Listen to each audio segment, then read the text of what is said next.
L'Ironman de Vitoria que j'ai couru il y a 2 semaines a été un point d'étape très utile dans ma préparation pour Kona. Alors oui, je n'ai pas réussi à passer sous la barre des 9 heures sur un Ironman, mais cette course m'a permis de mesurer les progrès réalisés ces derniers mois et l'impact du travail et de l'assiduité lors de mes différents blocs d'entraînement. Tout d'abord en natation, je me rapproche de plus en plus de la barre des 60 minutes. La natation est un sport auquel je me suis mis assez tard et malgré tout, à force de travail, les choses avancent dans le bon sens. En vélo ensuite, le travail de puissance de ces derniers mois, tout comme le temps passé au vélodrome pour ajuster ma position, semble avoir porté leurs fruits.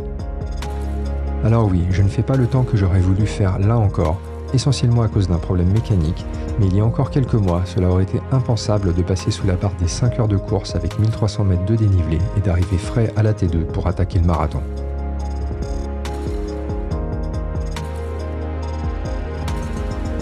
Et enfin en course à pied, qui a toujours été mon point fort, c'est la partie de la course qui a été la plus difficile tant à St. George qu'à Vitoria. Les raisons étaient différentes, mais il faut maintenant en tirer les enseignements pour ne pas revivre la même expérience à Hawaï.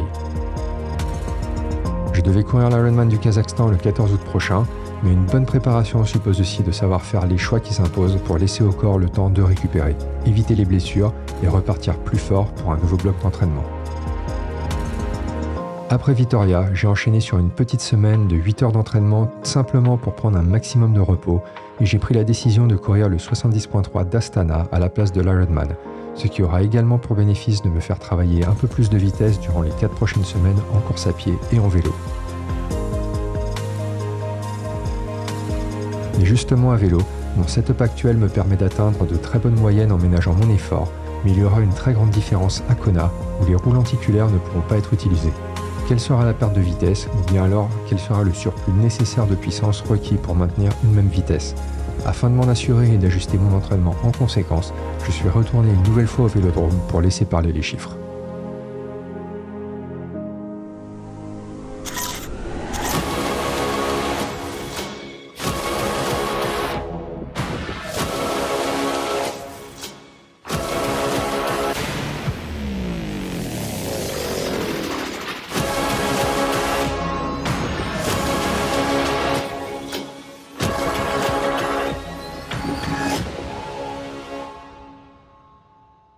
Nous voici sur le vélodrome d'Alicante. C'est un vélodrome à ciel ouvert, accessible gratuitement avec une très belle piste qui va me permettre de faire une petite comparaison entre la performance de mon Canyon Speedmax SLX de 2018 équipé d'une roue normale à profil haut Zip 858 NSW et le même vélo équipé d'une roue lenticulaire Zip Super 9.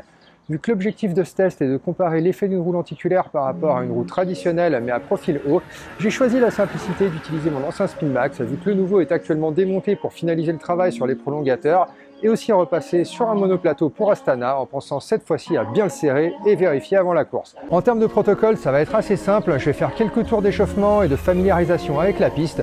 Il fait actuellement 34 degrés et une humidité de 62%. En termes de vent, on a une petite brise de 13 km/h venant du sud-est, mais on est relativement bien protégé ici, donc ça ne devrait pas trop avoir d'impact sur le test. Et si ça en a un, ça sera pour démontrer de toute manière l'effet positif ou négatif qu'une lenticulaire peut avoir avec du vent. Et du vent, de toute manière, il faudra s'y attendre parce qu'à Hawaï, il y en aura beaucoup. Donc j'ai mis une trifonction tout à fait normale et je vais utiliser des chaussures Shimano S-Fire, très confort, mais pas forcément les plus aéros avec les boas, et aussi un casque Met Drone White Body. Et puis vu qu'on y est, on va se faire un petit bonus par la suite avec une série où on rajoutera des petits manchons de mollet afin de mesurer l'impact qu'ils peuvent avoir en termes de CDA et donc voir si on les utilisera ou non pour les prochaines courses. Et justement, le CDA, on va le mesurer grâce à un petit capteur de la marque Nocio qui est comme un petit tube pitot qu'on retrouve sur les avions et qui va nous donner en temps réel toutes ces informations que l'on pourra ensuite analyser une fois revenu à la maison avec notamment les informations de puissance et de vitesse. Allez, on va s'y mettre. Donc voilà, ça fait quelques jours que l'on a fait les tests sur le vélodrome et il est temps de voir quels sont les résultats. Alors l'idée était de pousser aux alentours de 250 watts pour pas que ça reste trop éloigné de la puissance que je vais développer en course. J'ai fait quelques tours pour me familiariser avec la piste. Elle est légèrement différente de celle du vélodrome de Valence au niveau du revêtement, mais sans difficulté majeure. Après ça, j'ai fait 3 séries où je me suis lancé sur un tour qui n'a donc pas compté et j'ai ensuite fait 5 tours en tentant de maintenir au maximum ma position, la même vitesse, la même cadence, la même puissance et ensuite un tour de décélération avant de changer de matériel pour le test suivant. Sur chaque série, l'application Nocio qui va directement prendre les données du capteur de puissance, de cadence, vitesse et rythme cardiaque va me donner donc le coefficient de traînée aéro, c'est-à-dire le CDA.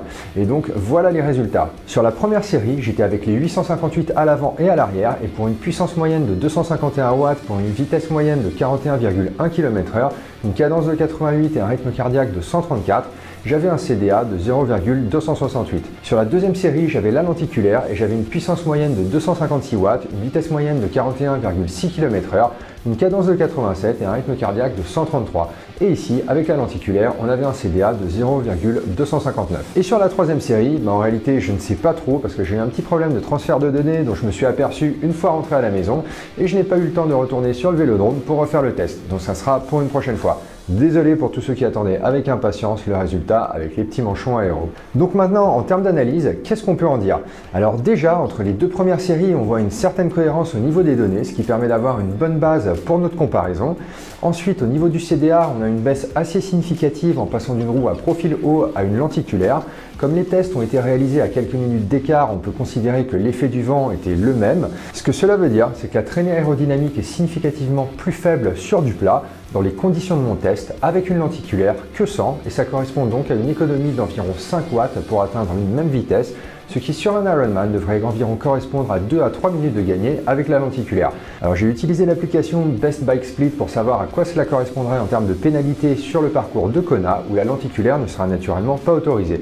Et sur ce parcours, avec des conditions météo, disons, normales pour la saison, à cette date et à ce lieu, on arriverait à une pénalité d'environ 3 minutes, ce qui veut dire que pour réaliser un même temps qu'avec une lenticulaire, il faudra tout simplement pousser un petit peu plus fort.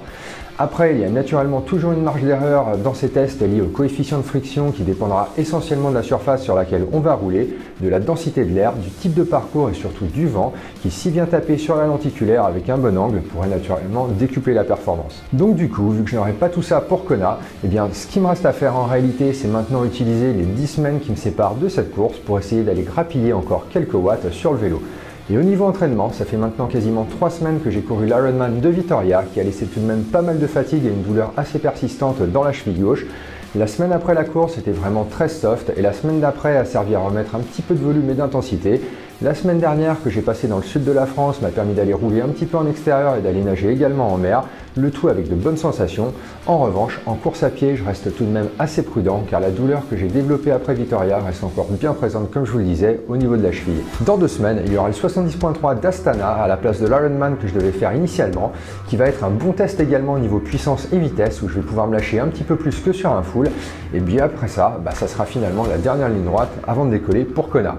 Et naturellement, je vous raconterai tout ça dans un prochain épisode de Two Worlds.